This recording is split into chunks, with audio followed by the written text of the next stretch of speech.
Good morning everyone, welcome to my channel. आज 6 जनवरी 2024। आज हिंदू न्यूज़पेपर की इंपॉर्टेंट आर्टिकल हम डिस्कस करेंगे।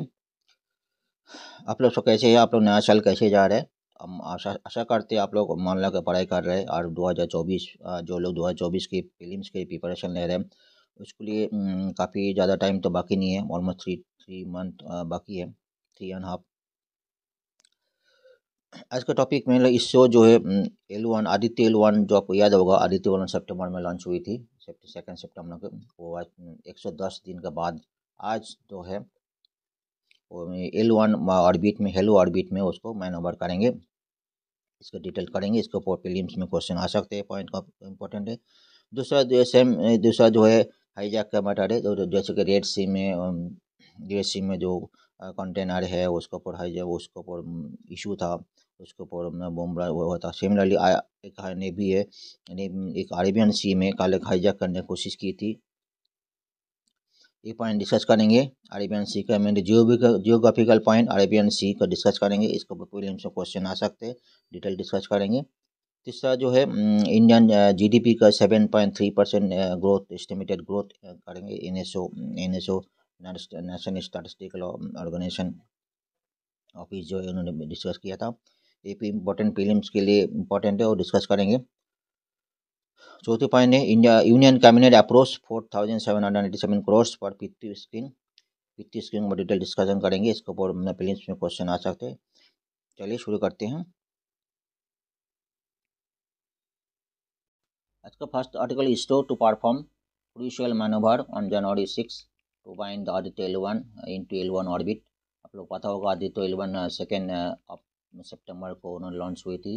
कहाँ से हुई थी? सतीश धावन स्पेस सेंटर एंड श्रीहरिकोटा, जैसे उन्होंने लॉन्च हुई थी। आज जो है L1 जो है एक बार जो पहले काफ़ी बार चर्चे में थी, एक बार डिस्कस करेंगे। देखिए L1 में ये आर्थ में है, यहाँ पे L1 में जो ऑर्बिट L1 स्पेस जो है L1 ऑर्बिट में जो है हेलो ऑर्बिट में जो है आज इंसर्ट होगा। यहाँ से बताया जा रहा है सन से इसका डिस्टेंस जो है 1.5 मिलियन किलोमीटर है, और जो अर्थ का तो सन का डिस्टेंस है वो 1% बहुत कम है। फिर भी इसके ऊपर जो है आज मैनोवर होगा। उसके ऊपर अर्थ का क्या क्या स्टडी, जिसके ऊपर पहले स्टडी को नासा ने की थी, अभी आदित्य L1 कुछ करेंगे, इंडियन साइंटिस्ट करेंगे। क्या क्या स्टडी करें? मेनली जो अर्थ सन का जो आउटर स्फीयर है, ठीक, उसके ऊपर स्टडी करेंगे। और इसके ऊपर जो क्वेश्चन बेस आ सकते हो हम डिटेल डिस्कस करेंगे, किस तरह क्वेश्चन आ सकते हैं, ठीक है। L1 पॉइंट जो है L1.5 million kilometre mark, and from this distance L1 from approximately 1% of sun to earth distance, ये है। देयर आर टोटल कितने पेलोड से? टोटल 7 पेलोड, ठीक है। 7 पेलोड जो है उसका जो सरफेस का 4 पेलोड जो है किससे स्टडी करेंगे? उसको photosphere, chromosphere and outer layer of sun, जैसे कि कोरोना को स्टडी करेंगे using electromagnetic and particle detector. इसके ऊपर मेनली नासा ने काफ़ी सारी स्टडीज की थी सन के ऊपर, ठीक है। Using special vantage point L1, a special vantage point, 4 payloads will directly view sun and remaining 3 payload carry out the in situ studies। उसको remaining 3 करेंगे इन situ studies, जो उसको करेंगे तो स्पेस क्राफ्ट है उसको वो स्टडी करेंगे। काफ़ी सारे पॉइंट है जो फिल्म्स के लिए इम्पोर्टेंट है। हम डिटेल सन के ऊपर अभी काफ़ी सारे आर्टिकल डेली बेस में पब्लिश होगा, उसको बताएंगे। टोटल सन का टोटल 7 लेयर है, 3 लेयर इनर लेयर है और 4 आउटर लेयर है। बात देखें इनर में क्या कोर है, सबसे इनर मोस्ट का सबसे इनर कोर है, ठीक है। उसके बाद जो है रेडियो एक्टिव जोन, उसके बाद कॉन्वेक्शन जोन, ये तीनों जो इनर जो है। उसके बाद जो 4 जो है आउटर लेयर, पहले इनर लेयर देखते हैं। इनर में जो देखेंगे कोर जो है उसको जो कोर में जो है 0 to 86,000 माइल कोर में। उसके बाद जो है रेडियो एक्टिव जोन है 86 माइल 1000 माइल तो 3,19,000 माइल तक है, ठीक है। ये जो इसका जो डिस्टेंस यहाँ से लेके यहाँ रेडिएशन जो है देखेंगे, ये जो 80,000 से लेके 3,19,000 है। उसके बाद जो है थर्ड जो है कन्वेक्शन जोन, कन्वेक्शन हम देखेंगे। कन्वेक्शन जो ये जो कन्वेक्शन जोन ये देखा है दिस टू दिस है, इसका जो 3,19,000 से लेके माइल से लेके 4,32,000 माइल जो है कन्वेक्शन जोन। इसके बारे में कुछ डिटेल्स जानकारी देंगे, मेनली कितना टेम्परेचर है, कितना डिस्टेंस और डिटेल डिस्टेंस, उसका जो प्रॉपर्टीज़ क्या है डिटेल डिस्कस करेंगे। और आउटर लेयर में जो इनर है फोटोस्फीयर जो है 0 to 250 माइल है। उसके बाद क्रोमाटोस्फीयर जो 250 से लेके 1300 माइल से। उसके बाद ट्रांजिशन रीजन, एक ट्रांजिशन बीच में रीजन है वो up to 100 kilometre transition region है। उसके बाद corona top most area corona है। मेनली जो है हमारा जो आदित्य L1 जो स्टडी करेंगे फोटोस्फीयर क्रोमाटोस्फीयर कोरोना को स्टडी करेंगे, डिटेल इसका पार्टिकल से डिटेल स्टडी करेंगे। इसका हम डिटेल में देखेंगे, ठीक है। कोर, एक तो कोर हो गया एक कोर में है। उसके बाद रेडियो एक्टिव जोन, उसको कन्वेक्शन और तीनों जो है इनर लेयर, ठीक है। उसके बाद जो है फोटोस्फीयर, एक तो फोटोस्फीयर और क्रोमाटोस्फीयर ट्रांजिशन जोन और कोरोना, तीनों कोरोना है। तीनों 4 पॉइंट है, इसको डिटेल देखेंगे। इसके बारे में कुछ और कुछ जानकारी हम लेंगे। ध्यान से देखिए, फोटोस्फीयर के बारे में, photosphere is a deepest layer of the sun we can observe directly. वो जो फोटोस्फीयर का हम deepest layer up to deep layer उसके नीचे हम देख नहीं चाहते, फोटोस्फीयर हम जो है सरफेस को outside observe directly. It is from surface visible centre solar disc about 250 mile, मतलब 400 किलोमीटर जो डिस्कस किया above. Temperature in the photosphere, इसमें photosphere between 6500 kelvin at the bottom and 4000 kelvin at top.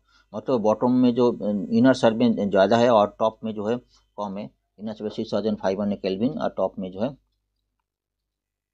अगर detail में देखेंगे इसमें देखेंगे photosphere जो है इनर जो जहाँ पे स्टार्ट होता है, जहाँ पे फोटोस्फीयर वहाँ पे जो 6500 केल्विन और ऊपर जो 400 केल्विन जो टेम्परेचर इसमें जो है। अब एक अगर फ़ारेनहाइट 11,000 लेके 11,000 तो लेके बॉटम में और 6,700 डिग्री फ़ारेनहाइट एट टॉप में। मोस्ट ऑफ द फोटोस्फीयर ये ऑब्जर्व बाय ग्रैनुलेशन, उसमें फोटोस्फीयर ग्रैनुलेशन देखते हैं। उसको आते हैं क्रोमोस्फीयर, उसके बाद आते हैं क्रोमोस्फीयर इस बिटवीन 250 माइल से लेके 1300 mile 1300 mile above the solar surface पर। टेम्परेचर क्या है, temperature comparative varies between 4000 kelvin at the bottom and top में जो 8,000 केल्विन एट टॉप। मतलब अपोजिट टू फोटोस्फीयर में क्या होता है, बॉटम में इंक्रीज ज़्यादा है, टॉप में कम है। वायरस क्रोमोस्फीयर में जो है बॉटम में 4,000 केल्विन और टॉप में जो 8,000 केल्विन, जस्ट अपोजिट है। एक पॉइंट है क्रोमोस्फीयर। उसके बाद हम जाएंगे ट्रांजिशन ट्रांजिशन में, तो अप टू 60 माइल तो 100 माइल है transition region. Narrow layer between chromosphere and corona बीच में जो नैरो स्पेस है टेम्परेचर। इसका टेम्परेचर देखेंगे, temperature 8,000 to about 5 lakh kelvin, ठीक है। हायर टेम्परेचर एक कोरोना में जो है उसके बाद जो है 8,000 तो बॉटम में, उसको 5 लाख केल्विन। कोरोना जो है सबसे हेवी जो है सरफेस का सबसे ज़्यादा आउटर लेयर में सबसे ज़्यादा कोरोना में टेम्परेचर ज़्यादा है। कोरोना में टेम्परेचर क्या है 5 लाख केल्विन, ठीक है। कोरोना आउटर में less on starting from 1300 miles above the solar surface, उसके ऊपर सोलर कोरोना है। Temperature corona is 5 lakh kelvin, मतलब 9 lakh degree Fahrenheit and 5 lakh degree centigrade and made up to few million Kelvin, मतलब काफ़ी 5 लाख केल्विन से काफ़ी मिलियन केल्विन तक है उसका temperature. Corona can not be seen with the necked आई में फोटो आप टू डीप में फोटोस्फीयर तक देख सकते हैं during total, except during the total solar eclipse or it use an coronagraph or use an corona does not have an upper limit। इसमें upper limit नहीं है। नेशनल सोलर ऑब्जर्वेटरी मतलब है उसका जो 1300 माइल के ऊपर है कोरोना का जो लेयर है। अगर इनर में बात करेंगे, इनर में सबसे कोर है, उसके बाद रेडियो एक्टिव जोन और कन्वेक्शन जोन है, ठीक है। कन्वेक्शन जोन में देखेंगे उसमें क्या three layers, convection is the outer most layer मतलब जो कोर, इसमें देखेंगे कोर है, उसके बाद रेडियो एक्टिव जोन है, कन्वेक्शन जोन है। कन्वेक्शन में एक प्रॉपर्टीज है, in this layer all the hot material found near the centre, मतलब सेंटर में हॉट मटेरियल है, and of the sun rise cool down, rises मतलब हॉट जो पार्टिकल्स है मटेरियल जो उसको टॉप में आ जाते हैं, उसके बाद फिर इसको जो है बॉटम में आ जाता है, ड्रॉप बैक, मतलब जो हॉट मटेरियल जो पार्टिकल्स है उसमें जो टॉप में मतलब ऐसा ऐसा होके फिर डाउन आता है, हॉट मटेरियल जो है टॉप में चले जाते हैं, कूल हो जाते हैं, फिर डाउन हो जाता है, drop back into the radioactive zone to get more heat. This is the movement creates sunspot and solar flare, जो इसी जो मूवमेंट का वजह से, जो राउंड मूवमेंट होता है इसका मूवमेंट, ऐसा जो मूवमेंट का वजह से होने वजह है क्या होता है, सनस्पॉट होता है, सोलर फ्लेयर होता है, ठीक है। This layer marks the border of what usually layers refer to as a sun, sun का बॉर्डर है ये, मतलब सन का बॉर्डर, उसको बहुत आउटर लेयर आ जाते हैं ना। रेडियोएक्टिव जोन में, radioactive it is second inner layer of the sun, it is inside of the core, it's it core और दोनों के बीच में रेडियोएक्टिव जोन है। It holds is extremely high temperature, it the zone is have a temperature around 7 million degree Fahrenheit. This layers serve as a passage of all the energy that released by the core, energy मतलब passage देते हैं, energy core में जो भी energy release होता है, ठीक है, वो पैसेज है, पैसेज का काम करते हैं radioactive zone. Photons travel through the radioactive zone and they cannot travel through the long range of space. Photon जो कोर से जो फोटोन रिलीज होता है रेडियोएक्टिव जोन को, तो मतलब पास होते हैं, मतलब they can travel, so it takes almost 50 million years of a photon travel through the layers of the sun. जो फोटोन रिलीज तो 50 million years लगता है फोटोन पास होने, तो मतलब बैरियर का काम करते हैं। कोर जो है, यानी कोर जो है इसमें जो इनर मोस्ट लेयर कोर, तो core is the plasma, but is movement is extremely similar to the gases काम करते हैं, गैस हाई न्यूक्लियर रिएक्शन होता है, हीलियम हाइड्रोजन आटम से हीलियम क्रिएट होता है, उसको न्यूक्लियर रिएक्शन में हेवी टेम्परेचर जनरेट होता है, 27 million degree Fahrenheit, heavy million सबसे हाईएस्ट मैक्सिमम मतलब highest 27 million degree Fahrenheit generate होता है, ये जो न्यूक्लियर रिएक्शन होता है। This release a high huge amount of energy and start to move outer towards its layers, and this energy eventually become the light and heat we receive from the earth. ये helium जो nuclear reaction होता है, hydrogen helium iron iron generate होता है, उसके बाद जो huge amount of energy generate होता है, ह्यूज टेम्परेचर जनरेट होता है। टेम्परेचर कितना 27 million डिग्री Fahrenheit है। एक कुछ पॉइंट है सन के लिए, अभी इसका वो आदित्य एल वन को लिटरेचर काफ़ी सारी लिटरेचर रिसर्च जो पेलोड्स है उसको रिसर्च करेंगे, उसको बातें करते जाएंगे, और उसका हम डे बाई डे हम उसको स्टडी करेंगे और उसको डिस्कस करेंगे। चलिए नेक्स्ट तरफ,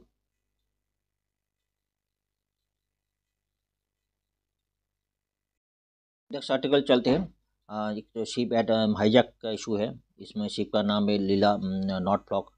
marine commandos evacuate all 21 crew members, उसमें 21 क्रू मेंबर्स थे और इंडियन उसमें जब सोमालिया से 460 नॉटिकल माइल दूरी में था, उसमें ऐसा सोचा जा रहा है कुछ पायरेट्स थे 656 उसके अंदर आ गए थे, ठीक है। तो उसके बाद Indian navy INS Chennai rangers support है, उसमें कमांड नेवी कमांडोज है सभी, जो उसको भगा दिया था।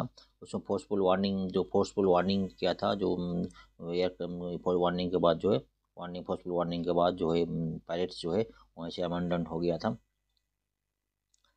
हम देख लेंगे कहाँ से शिप कहाँ से चला था, और बहरीन से जाना था, बहरीन से आ रहा था, ठीक है। देखिए ये रेड सी है, ये हमारा बहरीन है, ठीक है, यहाँ इस लोकेशन का बहरीन, उसको जाना था ब्राज़ील जाना था, बहरीन से शिप जा रहा ब्राज़ील, बहरीन से शिप जा रहा है हमारा ब्राज़ील, यहाँ से लेके ब्राज़ील जाना था, ठीक है। तो सोमालिया का जो 460 नॉटिकल माइल दूर है, उसमें हाईजैक करने की कोशिश की थी कुछ जल्द उसमें पायरेट्स से, ठीक है। तो हम डिटेल में जो उसका जो एग्जाम रिलेटेड अरेबियन सी है उसको डिटेल देंगे। Is a positive end to hijack, positive end to the hijacking attempt to north Arabian Sea. Marine commandos marched coast of the Indian Navy Friday evening. The sea corps and safety evacuated all 21 crew members. सभी crew members निकाला including 15 Indians. Form merchant vessel, उसका नाम है Lila Norfolk, ठीक है।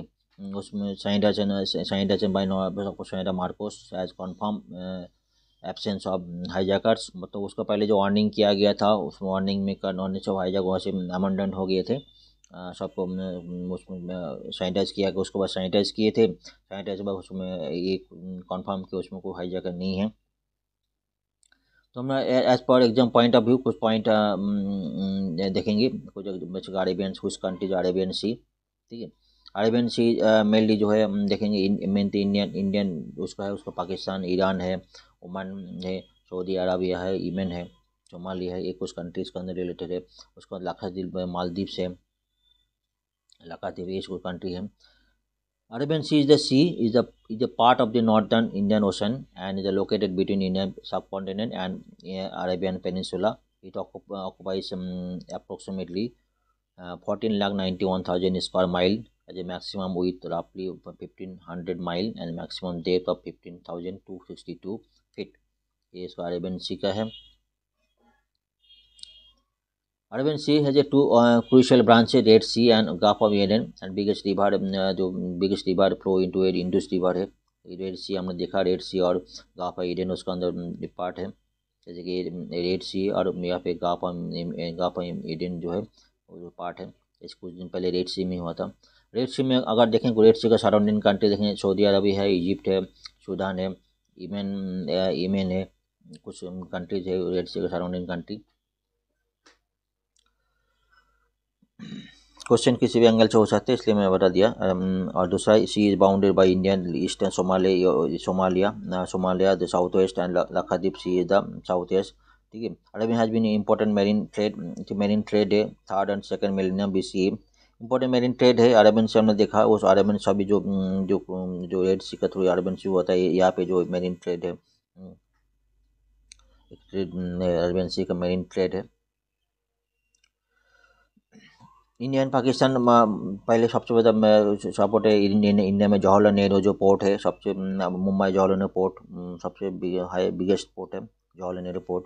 पाकिस्तान का कराची जो port है सबसे बिगेस्ट इम्पोर्टेंट पोर्ट है। अदर कंट्री जो है हमने देखा, सोमालिया है, काफ़ी सारी कंट्री उसके अंदर सराउंडिंग कंट्री है।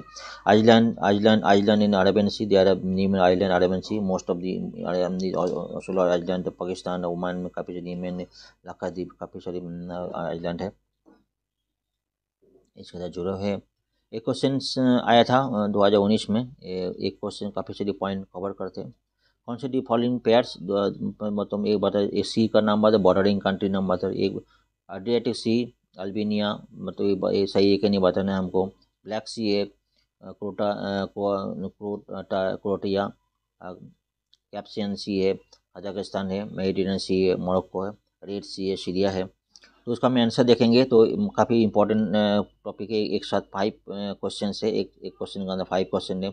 हमको बॉर्डरिंग कंट्री है क्या नहीं, इसमें तो कौन सा सही है कौन सा गलत बताना है।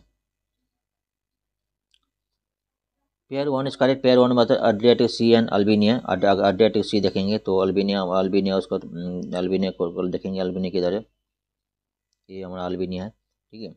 उसको तो अल्बेनिया तो point wise correct. Other countries Bosnia ना देखेंगे, स्लोवानिया है, उसके अंदर इटली, इसके अंदर इटली है, इसमें क्रोटिया ने इटली है, Montenegro and Slovenia, Montenegro and Bosnia इधर है। ऐसा भी सारी कंट्री जो इसके अंदर ये है अटलांटिक सी है। दूसरा है ब्लैक सी, ब्लैक सी हम देखेंगे, ब्लैक सी हम कुछ दिन पहले तो चर्चे में यूक्रेन है, रशिया है, ठीक है, टर्की है, ये काफ़ी कंट्रीज है, रोमानिया है, बुल्गारिया है, ऐसे कंट्रीज के अंदर है जुड़े हुए। ब्लैक सी क्रोटर जो है इनकरेक्ट है, क्रोटर तब लास्ट टाइम देखा था ब्लैक सी क्रोटर या मेनली जो अरबेनियन एड्रियाटिक सी के साथ जुड़े हुए, लेकिन सेकंड पॉइंट इस करेक्ट नहीं है, इनकरेक्ट है। थर्ड पेयर के बाद थर्ड पेयर जो कैप्शन सी, उसको कजाकिस्तान है क्या नहीं देखना है। कजाकिस्तान कैप्शन से देखें, कजाकिस्तान उसका जीरो है, कजाकिस्तान है, उसका तो रशिया है, उसके अंदर अजरबैजान है, ईरान है, ठीक है, टर्कमेनिस्तान है, ये भी कंट्री है इसके अंदर जुड़े हुए, तो सेकंड थर्ड ये करेक्ट है।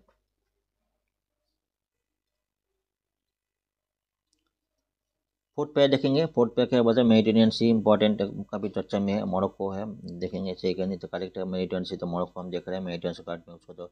इसके अलावा स्पेन, फ्रांस, इटाली, टर्की, काफ़ी सारी इजिप्ट, लीबिया, टूनिसिया, ये काफ़ी सारी कंट्रीज है मेडिटेरेनियन सी का जो है जुड़े हुए है। 5 बोले रेड सी का सीरिया है, रेड सी का सीरिया तो नहीं है, रेड सी का इजिप्ट है, सूडान है, इरिट्रिया है, यमन है, सऊदी अरब है, ये सब जो कुछ जॉर्डन है, इस सारी कंट्रीज हैं। ये कुछ 5 इंपॉर्टेंट क्वेश्चन 2019 में आया था, तो एक ही क्वेश्चन 5 क्वेश्चन नंबर है, तो हमने इसको एनालिसिस किया। ये एग्जाम का पॉइंट है, कोई भी एंगल से क्वेश्चन हो सकता है। तो चलिए अब नेक्स्ट आर्टिकल चलते हैं, नेक्स्ट आर्टिकल चलते हैं। India real GDP growth for 2023-24 estimates at 7.3%। इसमें बताया national statistical office economic growth estimates higher than the 7% growth. तो रिजर्व बैंक ऑफ इंडिया जो प्रोजेक्शन किया था, प्रोजेक्टेड रिजर्व बैंक इंडिया का, उससे बेटर में 7.3% एस्टिमेट्स किया है।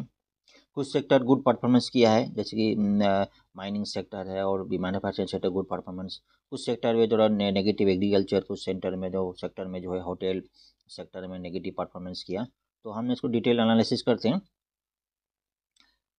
इन रियल जीडीपी मतलब है इन्फ्लेशन करेक्टेड, मतलब कोई बेस ईयर, अभी 2011-12 का बेस ईयर है, उसको रियल जीडीपी उससे करेक्टेड रखते हैं, मतलब एज पर बेस ईयर उसको रियल जीडीपी बोलते हैं। और दूसरा GDP nominal GDP, nominal GDP means जो है उसमें इन्फ्लेशन मतलब current market price, current market, उसमें कोई इन्फ्लेशन करेक्टेड नहीं है। दोनों इंपॉर्टेंट एक बार क्वेश्चन आया था। इंडिया रियल जीडीपी ग्रोथ 2023-24 में estimate 7.3% compare to 7.2% in the previous year as per fast advance estimates national income release by the national statistic office NSO on Friday. उसमें ये बताया जो रिजर्व बैंक जो projected था 7%, उससे इंक्रीज है, it is a good sign. तो हम डिटेल अब देख लेते हैं कौन सा सेक्टर उसको गुड परफॉर्मेंस किया और कौन सा सेक्टर उसका नेगेटिव है, तो डिटेल मतलब देखेंगे। एस्टिमेट 7.3%, प्रीवियस 7.2% आगे, mainly due to goods mining and quarrying and manufacturing and certain segment of service sector. जो मैन्युफैक्चरिंग से काफ़ी दिन से नेगेटिव परफॉर्मेंस कर रहा था, अभी मैन्युफैक्चर गुड परफॉर्मेंस किया है। As per estimate national international stocks office, the manufacturing sector estimates जो कितना 6.5% इन करेंट फिशल कंपेयर टू 1.3% 2022 में 1.3% था, अभी 6.5% आया था। माइनिंग सेक्टर में क्या हुआ, 8.1% है करेंट फिशल में, और 4.1% था 2022 में। माइनिंग सेक्टर इंपॉर्टेंट है। Financial services, real estate, professional services are estimate record growth 8.9% as compared to 7.1% previous year. एक कुछ सेक्टर जो है कभी अच्छे गुड परफॉर्मेंस किए, तो माइनिंग है, मैन्युफैक्चरिंग सेक्टर है, फाइनेंशियल सर्विस, रियल एस्टेट, एक कुछ सेक्टर जो काफ़ी अच्छा परफॉर्मेंस किया है। Real GDP constant 2011-12 prices on the year 2023 estimate in a level of 171.76 lakh crore rupees as against provisional estimate of GDP this है 2022-23 में 160.06 लाख करोड़ इन इसमें था, जो मई महीने में रिलीज हुई थी लास्ट ईयर में। According to this statement growth real GDP अरब ने 2023 में एस्टिमेट 7.3% कंपेयर टू 7.2% 2022-23 में। ठीक है, एक मैंने जो एनएचओ डाटा जो है 7.8 पर, जो आरबीआई का डाटा 7.7% एस्टिमेट किया, उससे इंक्रीज आया था। नॉमिनल जीडीपी कितना है, 296.58 पे, इसमें मतलब inflation market price, based on market price. Provisional estimate GDP on 2023 में 272.41 लाख करोड़ बता रहा है। नॉमिनल जीडीपी इस साल कितने एस्टिमेट के 8.9% कंपेयर टू 16.1% इन द 2022-23 में, ये था 16.1% था। इसमें market as per market price GDP जो है इसमें इस बार 8.9% आया था।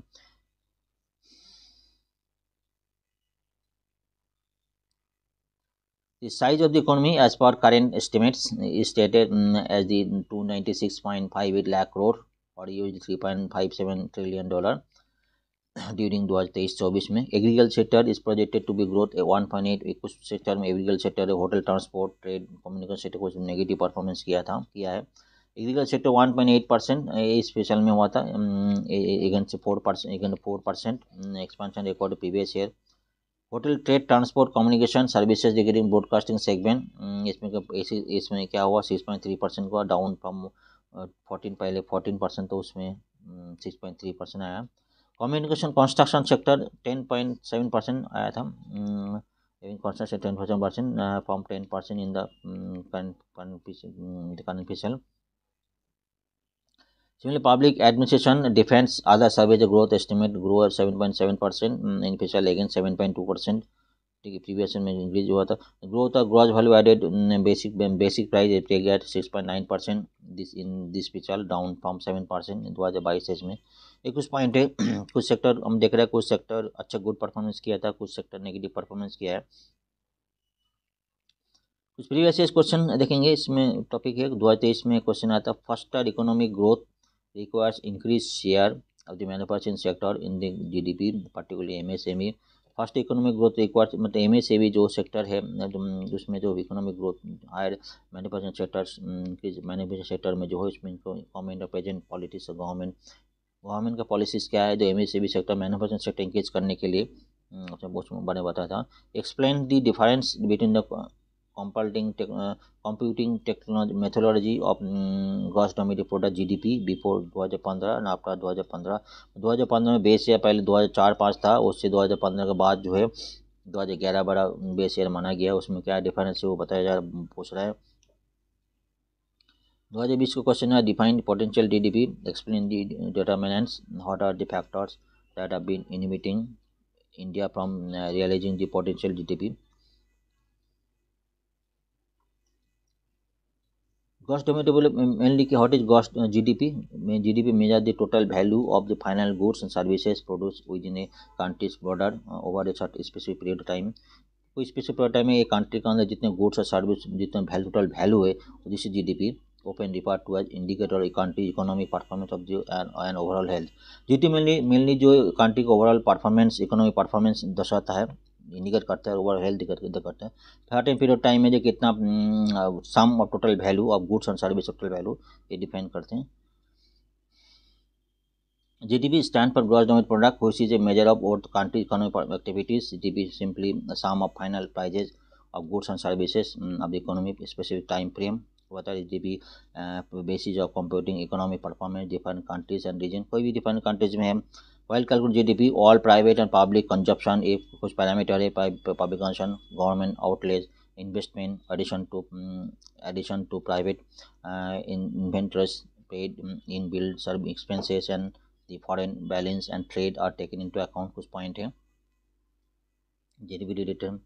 इसके बताया था type of GDP, real and nominal. जो real GDP is value goods services generated by economy in a given year express in base year prices का बेस में 2011-12 है।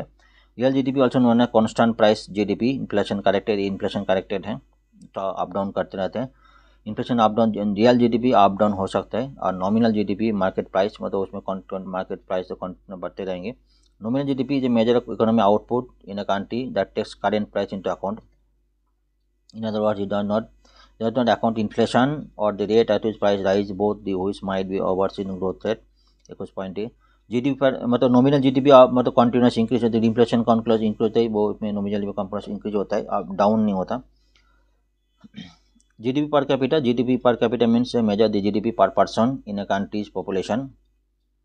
It means that the quantity of output, revenue per person in a given economy may be used to estimate average productivity or living standards।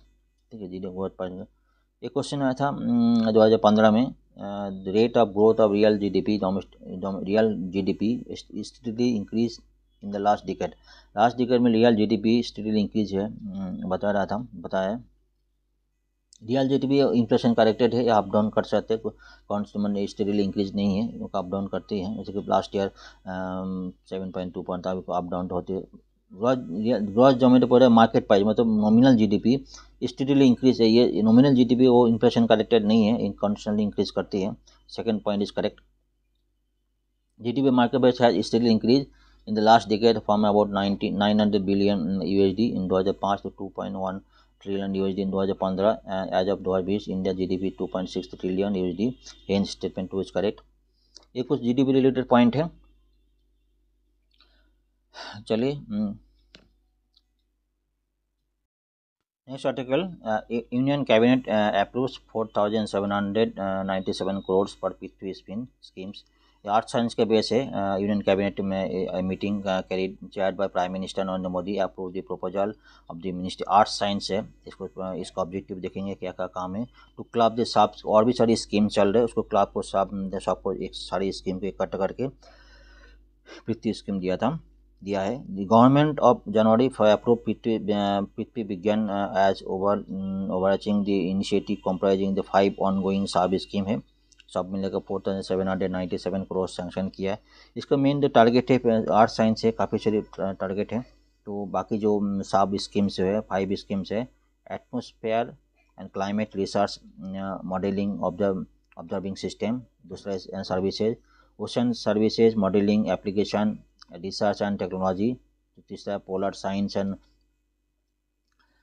काइरोस्फीयर research seismology and geosciences and research education training and outreach. 5 schemes को मिला के इसको 35 schemes को ऊपर sanction किया है। Mainly जो objective है उसका इसका objective include augmentation and substances of long-term observation of atmosphere, ocean and geosphere, biosphere and solid earth to record vital sign and art system changes, development modeling system and understanding the predicting weather मतलब weather का oceans के climate change hazards है, understanding science of climate change, जो climate change उसका science है। Climate related जो भी चीज़ वो सबको इकट्ठा करके इसको स्कीम को पृथ्वी स्कीम्स को लागू किया है। Various component of Prithvi schemes are interdependent and carried out to an integrated manner through combined efforts of the concern institute under the ministry of earth science and official said. ये कुछ point है आज का। तो आप अच्छे रहेगा आज का इसी तरह करूँगा। तो आप लोग अच्छे से पढ़ाई लिखाई करिए। प्रीलिम्स 2024 बहुत दिन में देरी नहीं है। फिर भी आप अगर टारगेट लेकर चलेंगे रेगुलर वर्क करेंगे तो आपके लिए सक्सेस जरूर आएंगे। चलिए थैंक यू।